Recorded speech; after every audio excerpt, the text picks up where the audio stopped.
Good morning my dear student. MT classes में आप सबको फिर से एक बार स्वागत है। कल फर्स्ट वीडियो गया था मानव नेत्र का, जिसमें बाहरी परत दिखाया गया था। मैं आपको सबसे पहले ही बताया था कि मानव नेत्र के दो भागों में पढ़ा जाता है, एक बाहरी परत और एक आंतरिक परत। जो बच्चा बाहरी परत पढ़ा होगा वो आसानी से आंतरिक परत को समझने में उसे आसानी होगा। जितने भी स्टूडेंट होगा, जो भी स्टूडेंट देखेगा इस वीडियो को पूरा फुल वीडियो देखेंगे, लगभग 15 या 20 मिनट का वीडियो जाएगा, बीच में स्किप नहीं करेंगे और आपको मौका दिया जाएगा स्क्रीनशॉट लेने का। चलिए हम आज स्टार्ट करते हैं मानव नेत्र के इंटरनल भाग को। इस बहुत इंपॉर्टेंट टॉपिक है क्लास 8 के लिए, क्लास 10 के लिए, क्लास 12 के लिए तथा अदर कंपटीशन लेवल में भी इससे प्रश्न पूछे जाते हैं। सबसे मस्ट है अभी की डेट में क्लास 10 के लिए इससे 5 नंबर के भी आते हैं प्रश्न, और तथा इससे 1 या 2 नंबर के ऑब्जेक्टिव भी प्रश्न आते रहते हैं। चलिए आज स्टार्ट करते हैं। आपको नजर आ रहा होगा फिगर, मानव नेत्र का आंतरिक भाग बना हुआ है। वैज्ञानिकों ने इस मानव नेत्र को अच्छे तरीके से पढ़ने हेतु इसे 3 भागों में डिवाइड कर दिया है। सबसे पहला का नाम रखा है इन्होंने श्वेत पटल, और दूसरा का भाग नाम रखा है कोराइड, और तीसरे भाग का नाम रखा है रेटिना। यदि हम इस 3 पार्ट को आसानी से अगर डील कर लें तो ये पूरी मानव नेत्र समझ में आ जाएगा।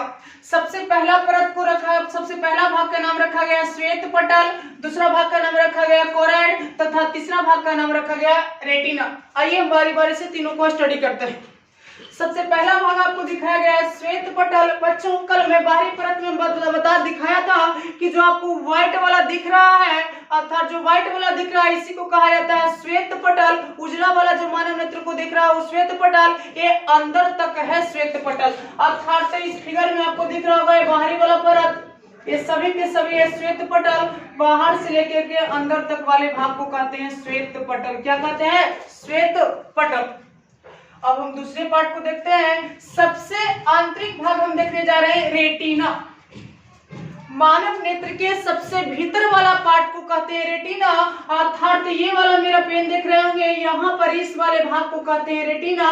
यहाँ पे लिखा गया रेटिना, या इसे कहा जाता है दृष्टि पटल। क्या कहते हैं?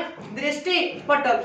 मानव नेत्र के सबसे बाहरी भाग को श्वेत पटल तथा सबसे भीतरी भाग को कहते हैं रेटिना, और एक बचा है कोराइड। अर्थात रेटिना तथा श्वेत पटल के मध्य वाले भाग को, अर्थात बीच वाले भाग को कहा जाता है कोराइड। आपको खाली स्थान बीच में दिख रहा होगा, ये वाला पार्ट है कोराइड।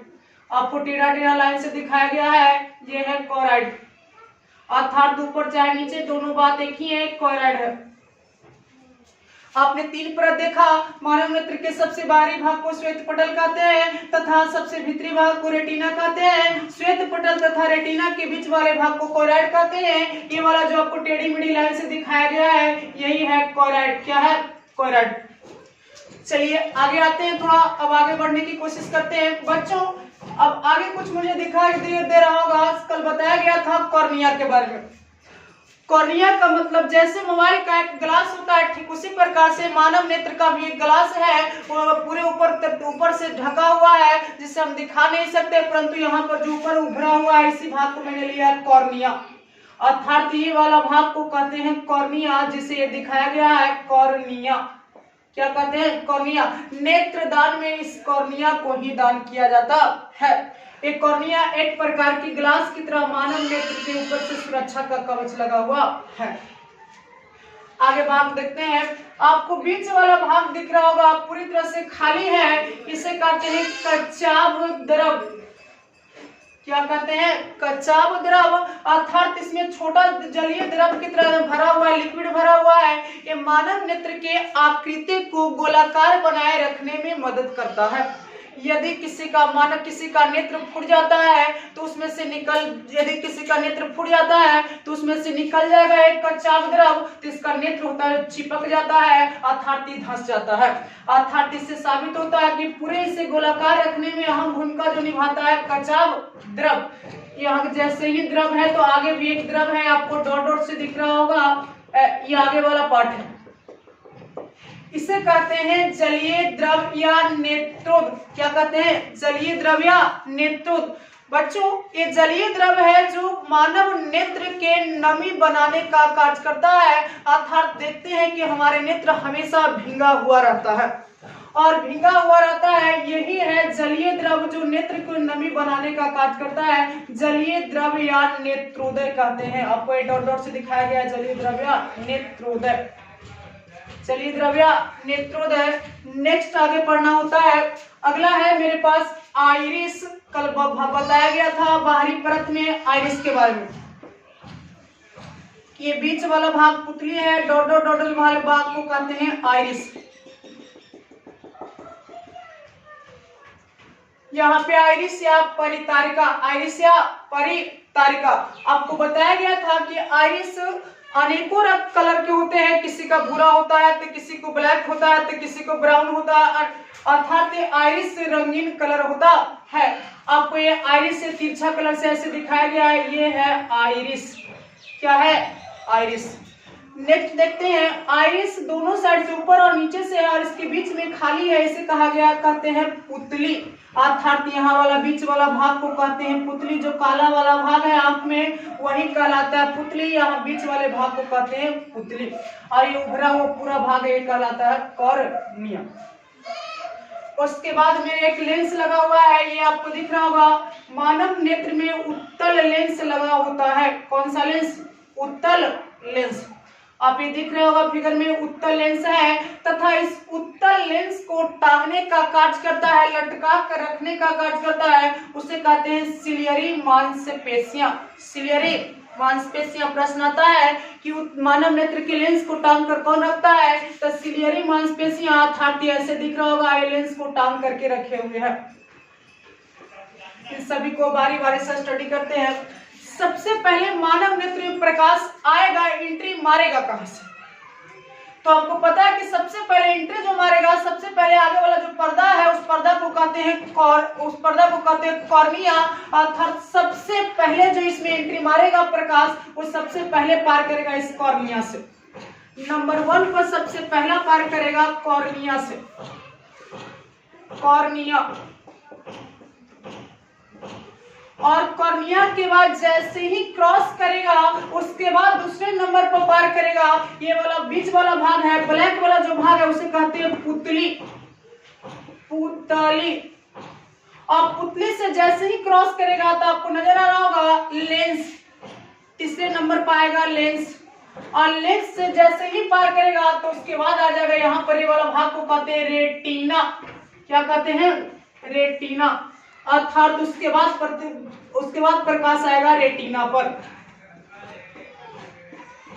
और मानव नेत्र में रेटिना पर भी प्रतिबिंब बनता है। और सबसे must very very important question आता है कि रेटिना पर बना प्रतिबिंब कैसा होता है? तो सबसे पहली बात है कि रेटिना पर बना प्रतिबिंब होता है उल्टा, और उल्टा प्रतिबिंब को ही कहते हैं वास्तविक प्रतिबिंब, तथा वस्तु से होता है छोटा, वस्तु से छोटा, वस्तु से छोटा होता है। रेटिना पर बना प्रतिबिंब होगा वास्तविक, वास्तविक, वास्तविक को कहा जाता है उल्टा, तथा वस्तु से छोटा, वस्तु से छोटा।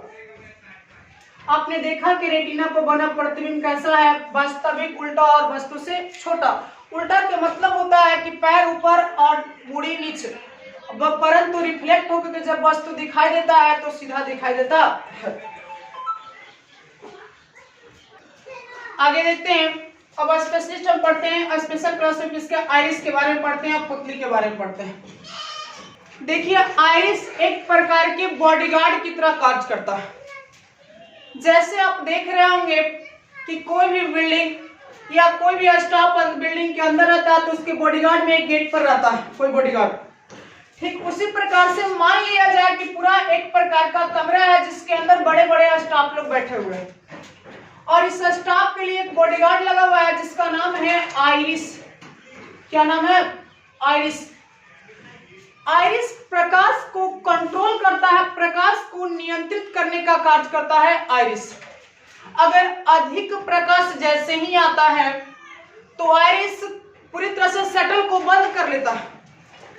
और जैसे ही कम प्रकाश आता है तो धीरे धीरे खोलने का कार्य करता है। कभी कभी आपको महसूस हुआ होगा कि कम प्रकाश से अधिक प्रकाश में जाते हैं तो अचानक कहता है कि अखबार चुमरा गया, दिख नहीं रहा। कुछ देर के बाद महसूस होता है तो कहता है कि हाँ अब बिल्कुल क्लियर है, आई एम फाइन बोलता है। पर ये इसके रीजन के कारण, ये आइरिस बॉडीगार्ड के कारण होता है। ये पहले तो क्या किया था, बहुत तेज फैला हुआ था, परंतु अब जैसे ही बाहर गया आप तेज लाइट में, तो जैसे ही तेज में गया तो पूछता है अंदर वाला स्टाफ से कि चाचा क्या करें, अंदर प्रकाश आने के लिए बोल रहा है। तुरंत शटल को क्या करता है, गिरा देता है और उसको पूछता है कितना प्रकाश दूं, तो इधर वाले बोलता है कि बस थोड़ा सा कंट्रोल करके दो, तो धीरे धीरे धीरे धीरे खुलता है और जिसके माध्यम से पुनः प्रकाश जाता है।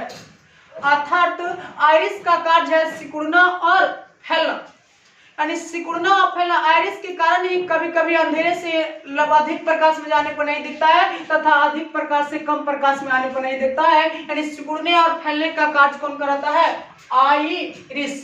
आइरिस जैसे ये सिकुड़ने और फैलने का कार्य करता है, ठीक उसी प्रकार से एक यहाँ पे है सिलियरी मांसपेशियां जो उत्तल लेंस को टांग के रखा हुआ है। आप कभी कभी किसी वस्तु को स्पष्ट देखने के लिए करते क्या है कि आप थोड़ा सा आंख को तेज फाड़ना स्टार्ट करते हैं, या लंबी दूरी वस्तु रहता है तो थोड़ा एकदम बहुत ऐसे तेज करके फाड़ के देखता था कि हाँ अब क्लियर दिख रहा है। ऐसा इसलिए होता है कि जब वस्तु स्पष्ट नहीं दिख रहा होता है तो ये सिलियरी मांसपेशियां जब आंख को फाड़ते हैं तो सिलियरी मांसपेशियां ऊपर की ओर खिंचाता है। जब ऊपर की ओर खिंचाता है सिलियरी मांसपेशियां, ऐसे सिलियरी मांसपेशियां हैं, जब ऊपर की ओर खिंचाता है तो नेत्र लेंस जो होता है ये बिल्कुल पतला होता है। अब पतला होने से प्रकाश आसानी से अंदर आता है और आसानी से उस वस्तु को हम देख लेते हैं। अर्थात ये दोनों मुख्य रूप से इसका प्रकाश को कंट्रोल कौन करता है, आइरिस। बॉडीगार्ड का कौन काम करेगा, आइरिस। जितना अंदर प्रकाश चाहिए उतना अंदर प्रकाश कौन देता है, आइरिस। आप अच्छी तरीके से यहाँ तक समझ चुके होंगे, जलीय द्रव के बारे में समझ चुके होंगे कि ये जलीय द्रव नेत्र को नमी बना के रखता है तथा बीच वाले पूरे भाग है वो है कचाव द्रव। इसको आसानी से आप स्क्रीनशॉट लेंगे और फिर इसका पार्ट 3 आएगा जो पूरी तरह से नीचे और डिस्क्रिप्शन मिलेगा। Thank you. और वीडियो को लाइक और सब्सक्राइब करेंगे, एक बार स्क्रीनशॉट ले लेंगे, 10 सेकंड का कुछ समय दिया जाता है। Thank you, best of luck.